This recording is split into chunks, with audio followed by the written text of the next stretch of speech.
A lot of people moving to the West Houston area might think our real estate's inexpensive and easy to buy. But choosing a home to live in is more important than just the price and a pretty floor plan. When you're working with me, we'll talk about how to make sure what you're buying is an appreciable asset and not just a liability.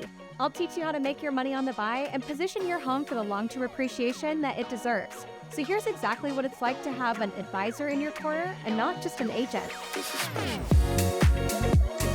Hi, I'm Carolyn Bauerschlag, a local real estate agent helping people just like you relocate from all over our country right to our great city. And if you're thinking about making a move to the West Houston area, I would love to add you to our client family.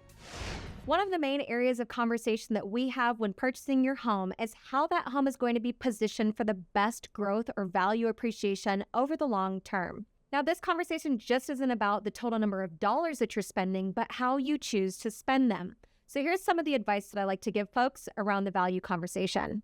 The first is to consider that whatever home that you are buying and whatever area that you're searching hits somewhere around that first standard deviation around the average of the mean of that area. So in English, not statistical nerd language, what I'm trying to say is that I want your home to be kind of around that middle 50% of value that someone's willing to pay in a neighborhood.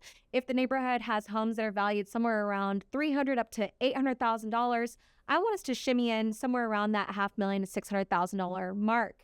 When you are around the mean or the average for the neighborhood, you have the best chance of enjoying the average appreciation in that area. Now, that's not to say that you shouldn't consider buying a home in the top 10, 15, or 20% of valuation in a particular area, but it is important for you to mitigate the risk or at least understand it whenever you're purchasing a home.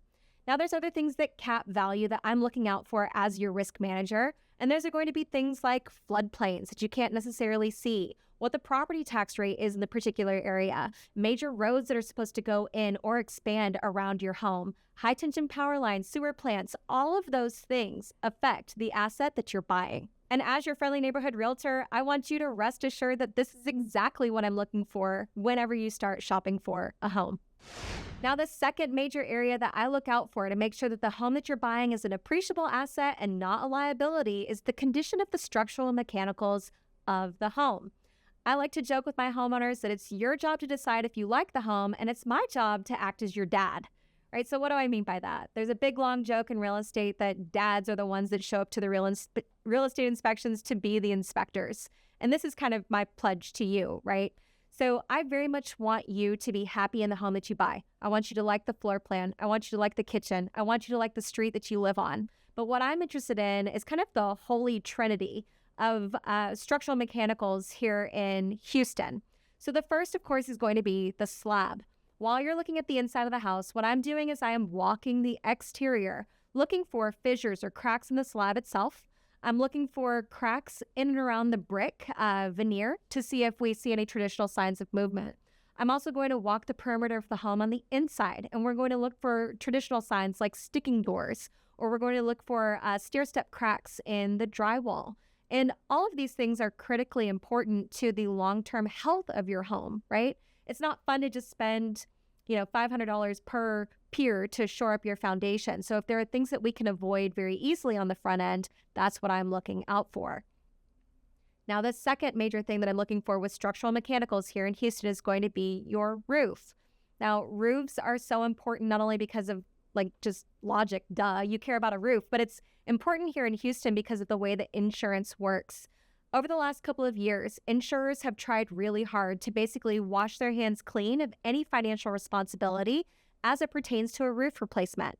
So most carriers now are saying that they will provide coverage on a home, but they're going to say that you have a 2% or maybe a 3% wind and hail deductible, which is magically roughly equal to whatever the cost of a roof tends to be, right? So insurers might say on a $500,000 home that they won't give you a dime until you personally have kicked in $10,000, $15,000 on a $500,000 home.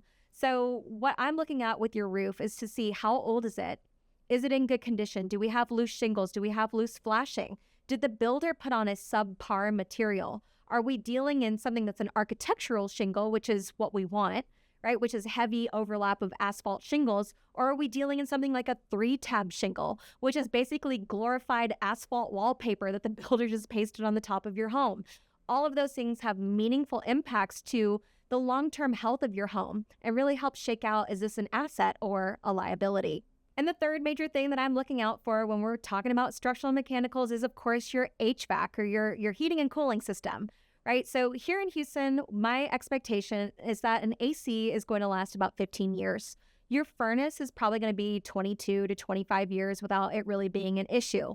But the ACs are kind of tricky. So as your real estate dad, what I do during the home showings is I go out to the AC units, and I'll teach you how to do this, is we look at the data plates. And we can tell by the serial number how old that AC unit really actually is. And we can also tell what refrigerant that AC is running.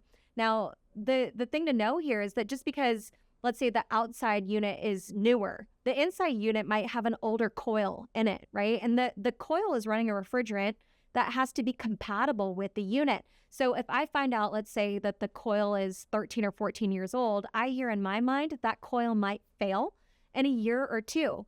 And when that coil fails, the refrigerant that coil is running is actually probably no longer available. So 410A refrigerant, for instance, here in the United States is being phased out. So if your coil fails in your attic, it doesn't really matter that your compressor is new. It becomes full replacement of both so that they can have unified refrigerant. So my AC guy actually made me feel pretty good about myself. He said, Carolyn, you're getting pretty good at this. He said, I think I could put you on my truck. So this is another way that I like to joke with you that I am your real estate dad. I want to make sure that whatever asset that you are buying is going to appreciate, and that it's not just going to be dragged by several five-figure replacements right out the gate. And the third major way that I'm working as your friendly neighborhood realtor to make sure that what you're buying is an appreciable asset is to use my negotiation skills to your benefit. Now, negotiations come in two key chunks. The first is, of course, going to be the negotiation of the price. You might have heard me say before, you might have heard someone else say that you make your money on the buy. Now, what people mean by this is that if you overpay from the beginning, you're basically eating into the future appreciation that your home has to offer, right? So I want to make sure that whenever you purchase your home, it is well positioned amongst the comparable sales and amongst what people are willing to pay in this particular neighborhood. Now, we're in an interesting market here in 2026. That doesn't always mean that you're going to get a home for less than list price. In fact, what we are seeing is that people are very willing right now in a 6% interest rate environment to pay perhaps above list. More homes are starting to sell in a multiple offer situation. But I, as your real estate agent, am going to help advise you to make sure that whatever value you are paying, whether it's above, at, or below list, is well positioned for long-term appreciation in your portfolio. Now, the second major negotiation that people are engaging me to do on their behalf is, of course, the repairs negotiation. Now, what I like to tell clients, or the expectation that I like to set, is that I, as the agent, am going to help you sort through the 40 to 60 page inspection report that you receive, right? And we're going to really split out things that are either hazardous or broken against things that are maybe just not necessarily to code today, right? So on a 10, 12, 15, 20-year home, there's going to be things that just don't meet building standards for 2026 any longer, but it's not necessarily incumbent upon the seller to bring a house up to code. But what is important is that we want to make sure that you are not taking on the expenses related to things that could be either hazardous to you as an occupant or that are just on their way to being broken right now. Right? So broadly speaking, this is an example that I like to give. If, for instance, your pedestrian garage door no longer slams shut, like that is code today, is that the door, when you open it, should slam shut behind you so you don't accidentally let carbon monoxide into your home. That's highest and best. But a lot of these homes don't have that. So we're not going to really be able to negotiate for that repair. But if, for instance, your garage door doesn't go up and down properly, or if the mechanisms that are supposed to be for security so that they reverse properly if someone scoots underneath it, if that doesn't work, those are going to be things that we address. Now, with roofs, the roof might be 13 years old and it might not really be on its way out technically, but I know from an insurance perspective that you're going to have trouble when it hits 15 years. Those are going to be conversations that we're going to have on a case-by-case basis with your comfort level, the price that you're paying for the home, and what we think we need to do from a negotiation perspective so that you don't get stuck with a bill that's quite large just 2 or 3 years down the road. I've found over the years that when you're purchasing a home, your friends and family, for some reason, want to share with you the worst possible horror stories that they've ever experienced or heard someone else have at a real estate transaction. But I'm here to assure you that when you hire me, you are going to get a risk manager that's looking out for your best interests so that what you buy truly is a long-term appreciable asset and not just a liability. If you're thinking about moving to the West Houston area, I would love to be your realtor. Make sure to check the description below for my contact information so that you and I can get in touch. And if you found value in this video here today, make sure to click the link below and subscribe because we put content like this out every single week. See you soon.